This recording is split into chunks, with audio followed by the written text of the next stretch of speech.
our afternoon session. Good afternoon, ladies and gentlemen. Good afternoon, ladies and gentlemen. Beautiful. In today's global landscape, understanding how labor mobility works and fostering social inclusion, it's very, very important. But to highlight this, and the importance of accessible migration pathways to empower individuals, it's important that we explore a very common documentation that is required whenever you have to travel in and out of your country. What are we talking about? Visa requirements, right? Visa requirements. And so with me for this afternoon session, I have Mr. Daniel Edmunds. He is the head of the visa section at the Embassy of the Federal Republic of Germany. He will give us a little bit of the ins and outs about the visa, the application processes, what is required, what is expected, so that we have a little bit of a perspective. All right. And so, ladies and gentlemen, please show some love as we welcome Daniel Emun. Thank you so much. Okay. Welcome everyone, and thank you for coming to this presentation. So, if you are all able to do this physical exercise that we did before, don't worry, you will all get the visa. It's very, very easy. No, I know that the visa process for many of you might seem to be the most difficult part of getting to Germany. There are lots of rumors about how to get a visa. There are lots of rumors how difficult it is, how much time it takes. But what I can tell you, it is actually not that difficult if you really have a look at our website first and see our checklists. So that's really what I want everybody to know who is interested in going to Germany and working there as a skilled worker with a job search opportunity card or so. Please go to our website first and have a look at our checklists. Really, everything is explained in there, everything. How to follow the process, what documents you have to submit. And once you do all that, it's really not that difficult to go through the visa process, and it will also not take that long. So one of the biggest problems we really have is that people submit their applications to us, and the applications are not complete. Like lots of documents are missing. Then we have to get in touch with the applicant. We have to ask the applicant to submit the language certificate, to submit a signed working contract, and so on. And this really delays the visa process, not only for the applicant, but also for us. I mean, for us, it takes more time. During that time, we could have worked on another application. For the applicant, it takes more time. So I really encourage you, go through our checklists and follow every step mentioned in there. So there are lots of possible visas that you could apply for. So I assume that all of you already did the round here. You went to every stand. Maybe you found some potential employers already.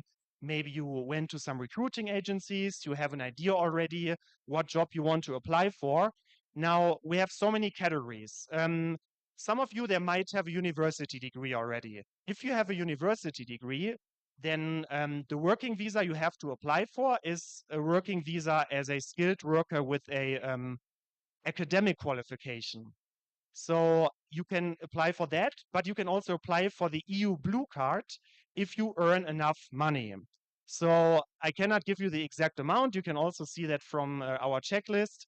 But if you have a university degree, that's normally the kind of visa you have to apply for if you already found a job in Germany. Now, how do you know if your qualification is recognized in Germany? So having a university degree from Kenya alone is not enough. This university degree has to be recognized in Germany. What you need to do is you need to go on the website of ANABIN. ANABIN, you can also see that on our website in the checklists, lists up all the university degrees that are equivalent, like all foreign university degrees that are equivalent to German university degrees. And if you find out, yes, my degree is equivalent to a German degree, then you can go ahead with your application for the blue card or as a skilled worker with an academic training qualification. So some of you might only have, not only, but might have a vocational training qualification. There's also a visa, there's also the possibility to apply for that kind of visa. Now, in order to do so, you need to have, for example, a Kenyan vocational training degree, which also has to be recognized in Germany as fully equivalent to a German training qualification degree. Or you must have a German training qualification degree. Maybe one of you already did their training in Germany, came back to Kenya, and now wants to go back to Germany again. If you have a German vocational training degree, this one is always fully recognized. And if you found a job in Germany, then with that degree, you can also go to Germany.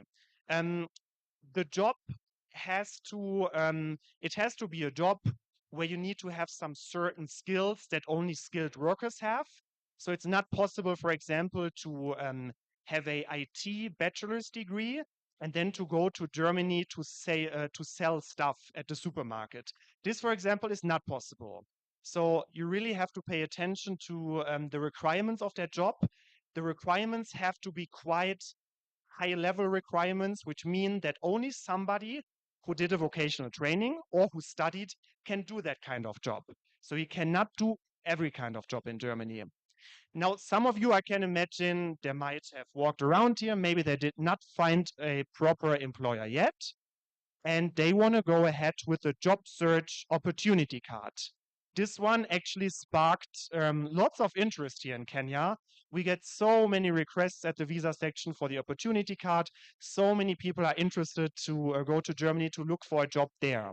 Now, if you don't have a job yet, what you must have is, again, a vocational training degree or a university degree, which has to be recognized in Germany. Now, it does not necessarily have to be recognized in Germany. If it's recognized in Kenya, for example, where you did your training, this will suffice as well. However, if it's not recognized in Germany yet, then you will have to collect some points in order to get the job search opportunity card. Now, if you have a look at our checklist, you will see it's very, very long. It's 5 or 6 pages, which means it's not that easy to understand. Even for us visa officers, we really have to read a lot to understand this one, this legal basis, because there are so many rules that you have to keep in mind. I really ask you to read the checklist until the end, because then you will know what kind of documents you have to submit and if you have to collect points or if you don't have to collect points. What is important as well for the job search opportunity card is you must have enough money. You must be able to sustain yourself in Germany. Now, you can stay in Germany for any time from 3 to 12 months with a job search opportunity card. And every month, you must have at least 1,027 euros to your disposal. There are 2 ways to prove that, actually 3 ways. One way, you deposit money into a blocked account. As I said, 1,027 euros for each month. Or somebody in Germany issues a formal obligation letter. In Germany, the word is Verpflichtungserklärung for you and guarantees to cover for all costs for you in Germany. A third possibility is that you already have some contracts in Germany to work there, let's say for 10 hours a week, so that the employer can find out, are you a suitable candidate or not? For this work, you will get some salary, and this salary can be deducted from the amount that you have to prove. Now, what might be interesting for some of you as well is to go to Germany to study. We have lots of student visa applications at the embassy. Every year it's getting more and more. So Kenyans really seem to be interested to going to Germany for studies. Most of all because it's at many universities for free and because there are many English courses in Germany. So you don't have to study in German, you can study in English. To get that kind of visa, I mean, first of all, you need to have the admission letter from the university from Germany. That's the first step. You must have the proper qualification here from Kenya. Normally, you must already have a bachelor's degree or in some cases, the KCSE will be enough, but that depends on the university if they accept that or not. That's normally only the private universities who accept that. Or you must have at least studied for 1 or 2 years in order to get admission from a German university. Very important again is the that you can cover for yourself. This you can also do by opening a blocked account or by submitting a formal obligation letter. There are probably lots of people here as well. I already talked to some who are interested in getting a vocational training visa. Now, to get a vocational training visa, first of all, you need to have a vocational training contract. So you must find a potential employer in Germany. The employer needs to sign the contract. You must sign the contract. And then you can check for the other requirements that we have for the visa. One of the most important requirements are the German language skills. As a rule, for a vocational training visa, you need to submit a B1 German language certificate. B1.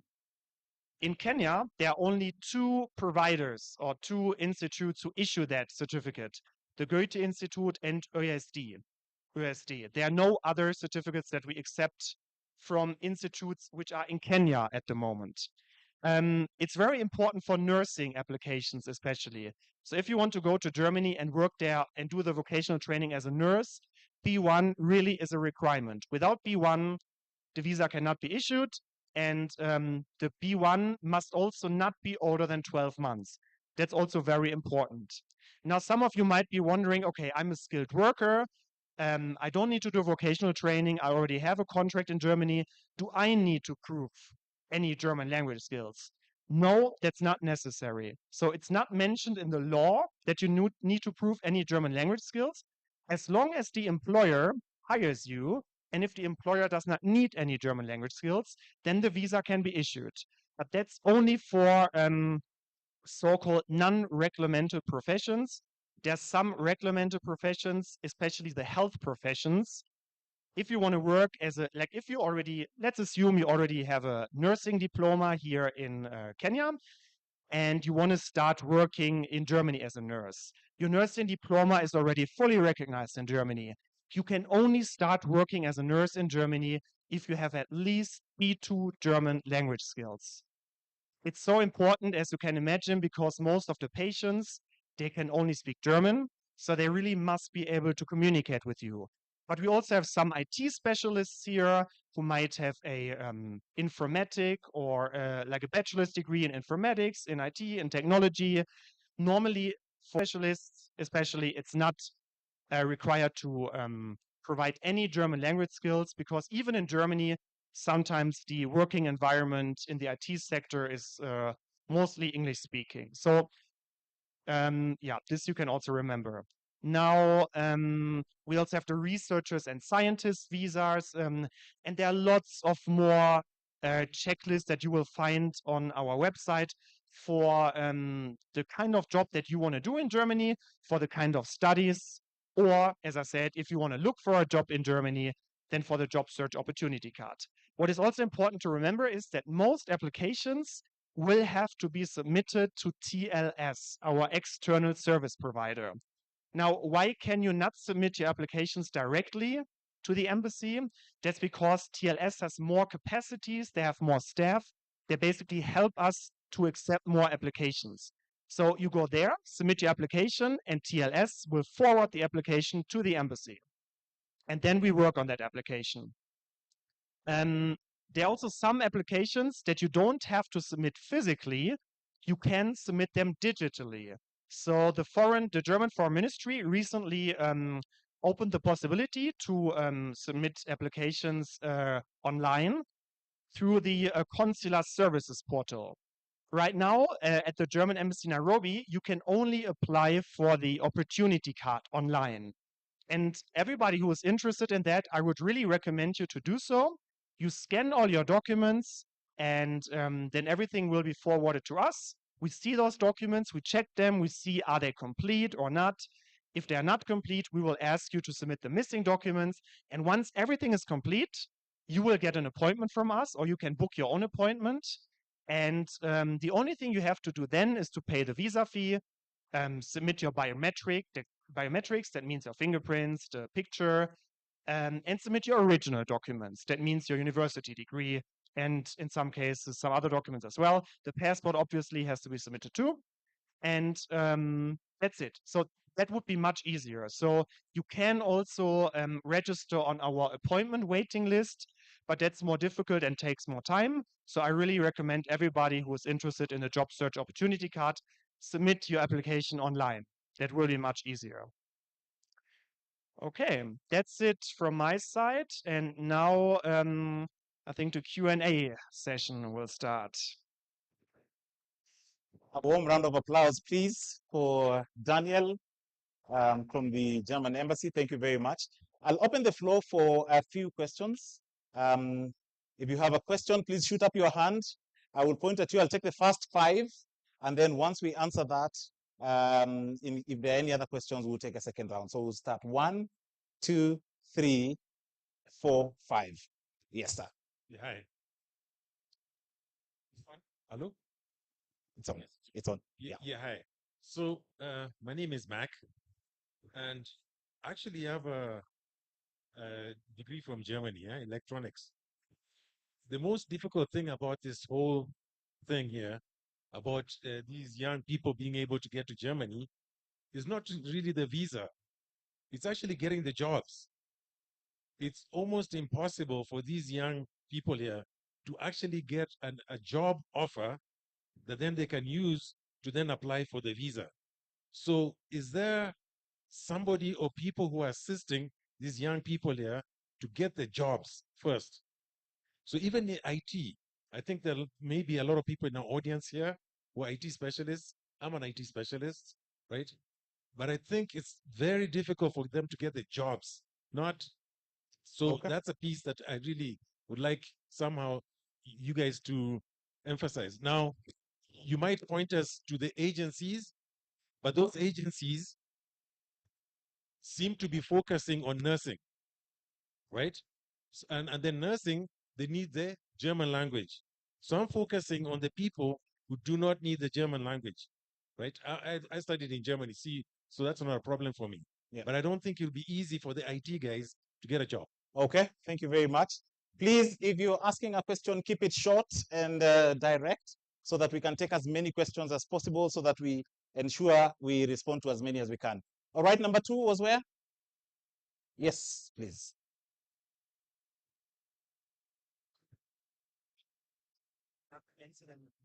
One by one. Okay, so we'll take the first. So, Yes.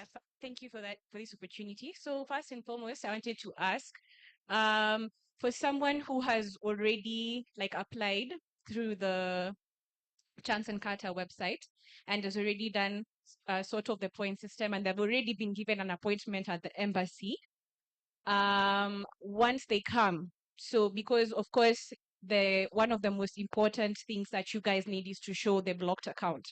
So once they come, can they just arrive first with the degree certificate, language certificate, and then from there on, they can maybe have the minimum amount that you require, but maybe you will tell them to come later on with the blocked account, because I think it's a bit of a process before you get that blocked account. So can they show up first with the first 2 requirements as they work on getting the blocked account?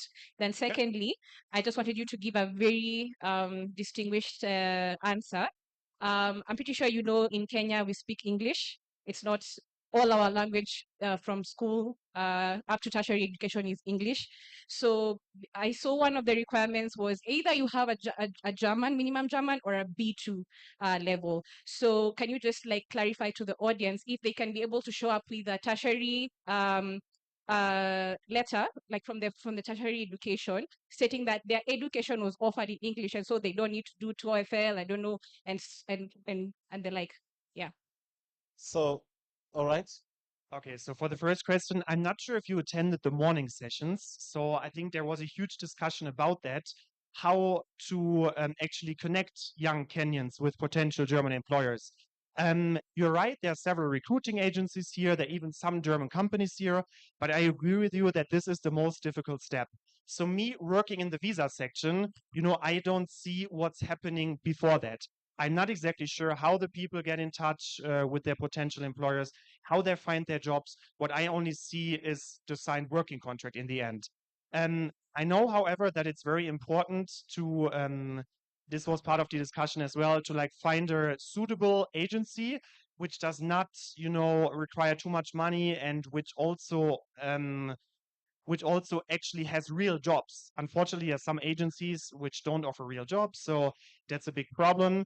But that's why it's so important to find a suitable agency. There are even some of the Kenyan authorities which are here.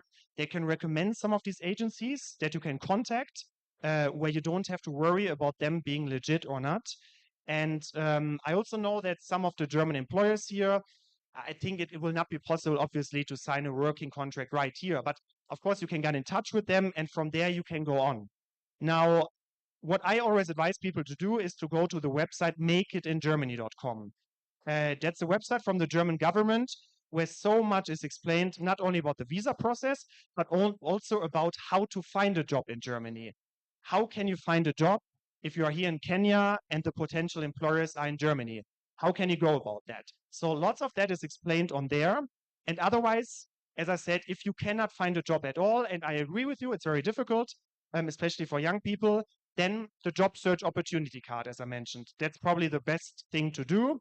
You go to Germany with that kind of visa, with the visa for the opportunity card, and then you will be there physically, and you can go to the offices after receiving the invitations and hopefully get a job there. So that's exactly what the job search opportunity card is for.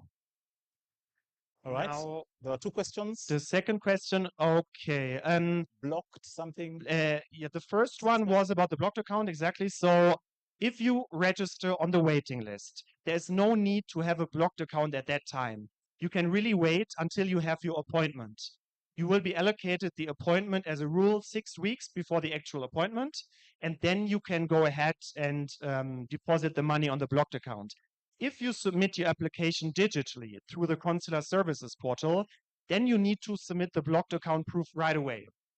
Without submitting that, we cannot process your application any further, and you will not get an appointment with the embassy. So you have to submit that. I mean, the money is also not lost. I understand it's a lot of money, and for some people it might be too much to deposit more than 12,000 euros on the blocked account. But as I said, they can also only do it for 3 months, and then the visa will be issued for 3 months, or they do it for 6 months, and then it will be issued for 6 months. So that's possible as well. The second question about the language requirement. So first of all, if you have a recognized university degree or a recognized vocational training degree, then no language certificate must be submitted at all.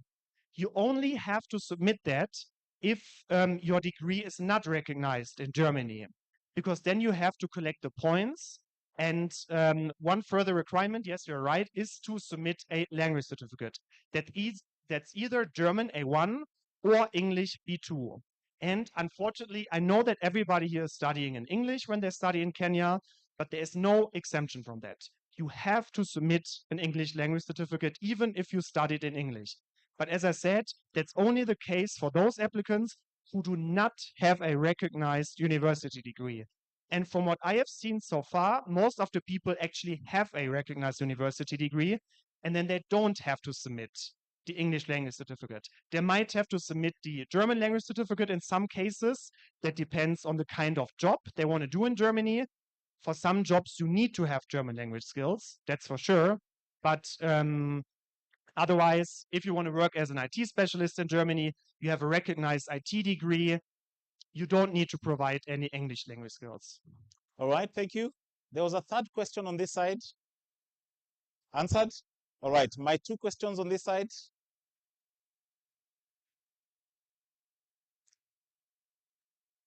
Keep it short and simple, thank you. Zito. Confirm the microphone is on, please. Thank you. Okay, thank you for being so clear in the types of visas. My question is about ethics. Is it acceptable to make more than 2 applications? For example, I try my luck in 2 or 3 visa applications. Is it acceptable? All right. Thank you. Thank you very much. The lady next to you. Hello, good afternoon. My question is on the look and loss on curriculum vitae. We've had whereby you are told to submit your curriculum vitae. You submit and then you're told it's gapless. I would really like you to to give a brief on how we go about that. Thank you. All right, thank you so much. Okay, the first one was about ethics. So I'm not sure if I understand the question correctly. You mean you submit an application, it gets denied, then you submit another one, it gets denied, and then you submit another one again. Well, I mean, as you know, we have to follow our laws, and there are some applications, unfortunately, that we have to refuse if not all of the requirements are fulfilled. And yes, it happens that some people apply again and again, but they don't submit the documents that are actually needed, or they just don't fulfill the requirements. Not application, unfortunately, can be approved. There are also denials. That's part of the process. In the refusal letter, you will see the reasons why your application was refused. So that's why I would always recommend check the refusal letter carefully and try to submit the documents that were either missing, or if you find out, okay, the whole application that I'm applying for, it just doesn't make sense because not even some of the documents are missing because me personally, I don't fulfill the required conditions, then you have to maybe try to submit another application, or if that doesn't work, well, sometimes I'm sorry to say that, but there are just cases where it's not possible to issue the visa. It also depends on the kind of visa. Is it a visit visa? Is it a vocational training visa? So we have to make the difference between national visas and Schengen visas. But there are cases, unfortunately, where it's not possible to issue the visa. It's our law, so we cannot change anything about that. The second question was about the CV. If the CV should be gapless, did I understand that right? We have the look and loss, the gapless. What I wanted is you give us a brief on how we are supposed to go about it, because most of the time you do a curriculum vitae and it is returned and you're told there are some gaps, so you have to explain the gapless. Okay, I understand your question. Well, it has to be gapless because we know, even I know some people don't want to mention if they were unemployed. They don't want to mention if at that time they did not follow up they didn't pursue any studies. But we need to know about that. We need to know what you did during that particular year, during that particular time, because in every case we have to check the so-called plausibility. Plausibility means basically the job that you want to do, or the studies you want to do, the vocational training, does it really fit into your CV? I mean, does it make sense what you are doing? Or does this person maybe have other intentions? That's why we need to see the gapless CV. And you really don't need to be shy about mentioning if you are unemployed or so. That's really not so important for the visa application. But we need to understand your history in order to be able to decide on the visa application. And if the CV is not gapless, then the impression, awakes that there's maybe something the applicant wants to hide. So that's why it really has to be gapless. Just mention if you are unemployed, that's totally fine. If that's the reason why there are some gaps. Yeah. All right, thank you very much.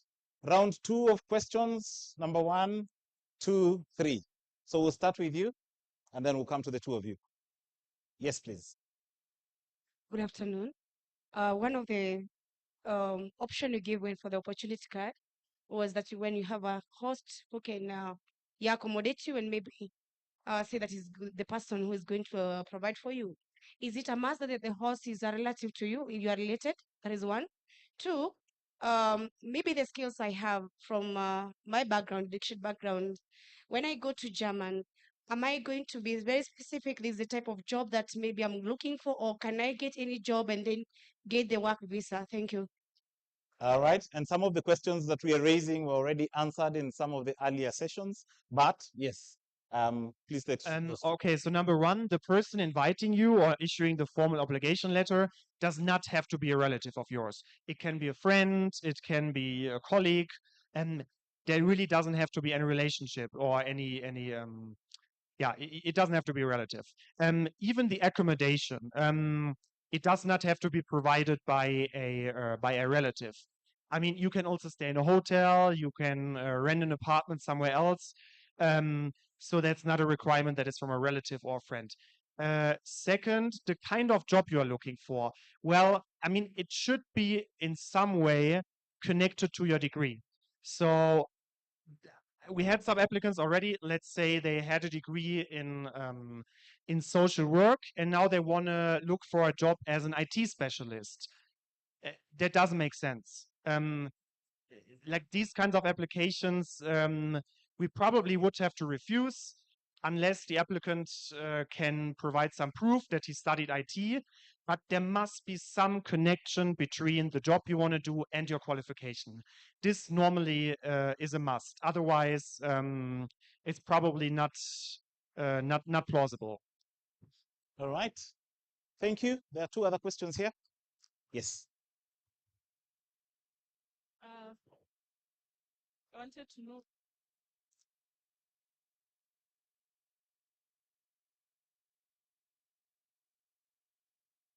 Okay, my question is about the opportunity card also. I wanted to know, you're given 1 year for the opportunity card. What happens if you don't get a job within that 1 year? Can you extend the opportunity card so that you get a job in your field as you're mentioning?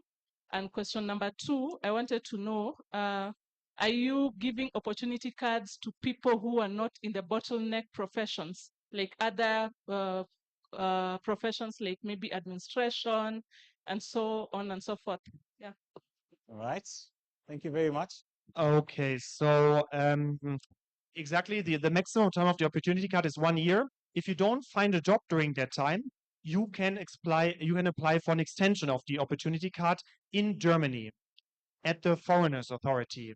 So wherever you are staying in Germany, just go to the Foreigners Authority, and there you can apply for an extension so that you have more time to look for a suitable job. And second, I mean, the opportunity card is not restricted to any professions. You can do any kind of job. As I said, it just has to be understandable or believable that you really look for a certain profession in Germany, that you have a realistic chance to maybe find a job in that profession, that you have the language skills required for that, and also not the work experience. You don't need to have any work experience, but as I said, it somehow needs to fit into your CV, and then it's fine. All right. The last question. My question is also about the opportunity card. You need to have a degree to get it. Now, some of us have the degrees, but we also have some other training. So is it possible for me to use my degree to get the opportunity card? And then when I get to Germany, I use the other training to get a job, or I have to get something related to my degree only? And then what if you've been previously denied a visa, like from the US, or will it affect me getting the opportunity card? All right. Okay, so the first one is a difficult one. Yeah, we've had some of that cases where the applicant has a certain degree, but he also did some other trainings and now wants to find a job which actually corresponds to the training that he did. This is a question I only can answer, like I have to see the individual case. So this is a question I cannot answer in general because it's so individual. It depends on the trainings that you did. It depends on the duration. It depends on the kind of job you want to do. So that's a thing, like in general about visa applications, it's hard to answer like general, like to answer questions in general because every visa application is different. So the same will be about your application. I really need to check it individually, and only then we can tell. But it's not possible right now for me to tell you, yes, it will work, or no, it will not work. I have to see a document first. That means the application, and then you will know more. What was the second question about? Could you read that again? If you have previously denied visas, exactly. No, that will not affect your application. I mean, if it's a previously denied visa from Germany, I will probably see it in my system, and then I will be and then I will check, okay, does it have any influence on your current application? But if it's a denied application from another country, no, that usually doesn't matter. Does Schengen apply in this instance if it's another Schengen country that denied the visa?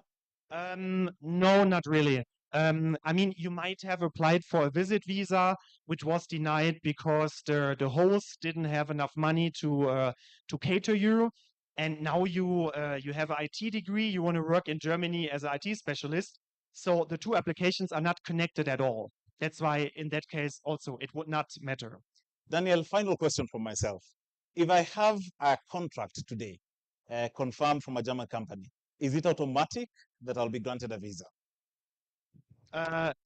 Short answer, no. It's not automatic. This is what I said in the beginning. You really need to have the proper qualification. That means academic qualification, university degree, or you need to have a vocational training qualification if you want to start in Germany, if you want to start working in Germany as a skilled worker right away. If you want to do a vocational training, you only need the KCSE as a rule. But you cannot assume just because you have a working contract that you can start working right away. There are unfortunately many jobs where people want to do unskilled work in Germany. They are hired by the employers already. They go to the visa section, and then we have to deny them the visa because there's no legal basis in our law to issue that visa. All right, thank you so much, ladies and gentlemen. Daniel Emunds, the head of visa section at the German Embassy in Nairobi. Thank you so much. And the German Embassy also has a booth at the exhibition. And so in case you have any additional questions, there are numerous other colleagues that you can be able to interact with, and they'll be able to clarify your questions. Speaking about the exhibition booth, have you gone through any of the booths? Have you been able to interact with the companies that are exhibiting? Fantastic. I have a team that is there, and we hope that we can still be able to connect to them. Elijah, please confirm you can hear me. Okay. And then technology always has a way of disappointing you right at the time when you need it the most. All right. So we'll try again in a few with the team that is at the. All right. Okay. I think we may have them again. Elijah, confirm you can hear me from the exhibition booth.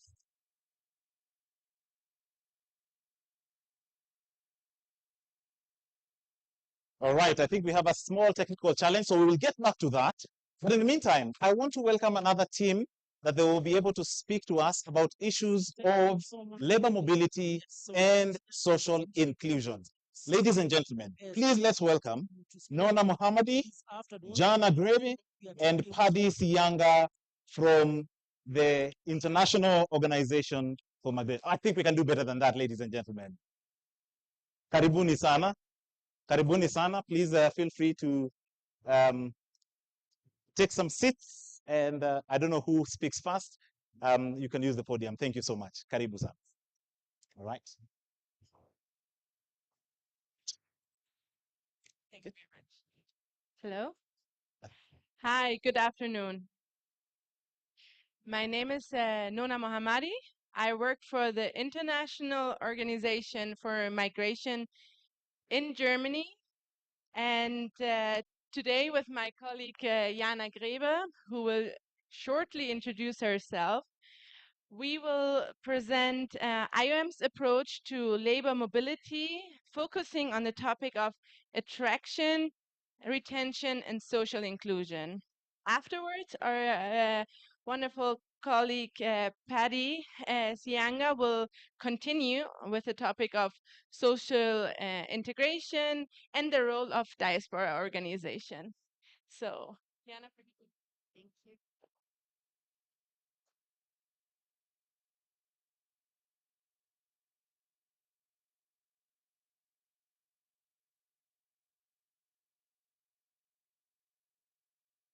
Okay, I hope you can hear me well. Also, a very good afternoon from my side. Thank you for being here. Thank you for taking the time to listen to us today. My name is Jana, and I work for the International Organization for Migration in Germany, based in Berlin, in our team for labor mobility and social inclusion. We have a few slides. I hope you can see them well. Um, thanks. Perfect. So many of you have probably already heard of IOM today during the panels, or you might have also already visited our booth. We're there with our colleagues from IOM Kenya, so please come by if you haven't visited yet. But before we dive a bit deeper into the topic today, we would like to first give you a brief introduction of the organization, who we are, and what we do. So just very briefly, IOM was established in 1951 and is the leading intergovernmental organization in the field of migration, committed to the principle that humane and orderly migration benefits all migrants and society.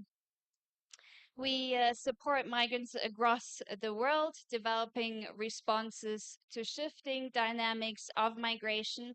And as such, IOM is a key source of advice on migration policy and practice. We work in emergency situations, developing the resilience of all people on the move, and particularly those in situations of vulnerabilities, as well as building capacity within governments to manage all forms and impacts of mobility, including labor mobility.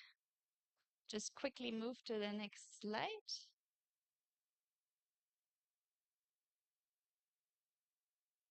So how does this all translate into actions? Is very briefly, together with our partners, including the diaspora, we assist in meeting the growing operational challenges of migration management, advancing the understanding of migration issues, upholding the human dignity and well-being of migrants, and encouraging social and economic development through migration.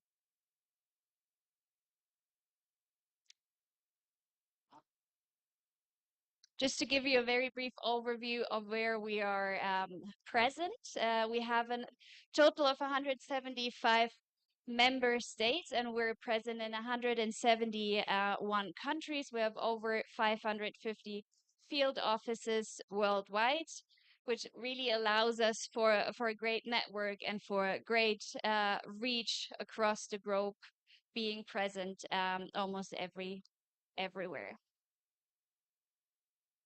But today we will take a closer look at IOM's work in the field of labor mobility and social inclusion, and particularly focusing a bit on the topic of international talent attraction, nurturing, and retention.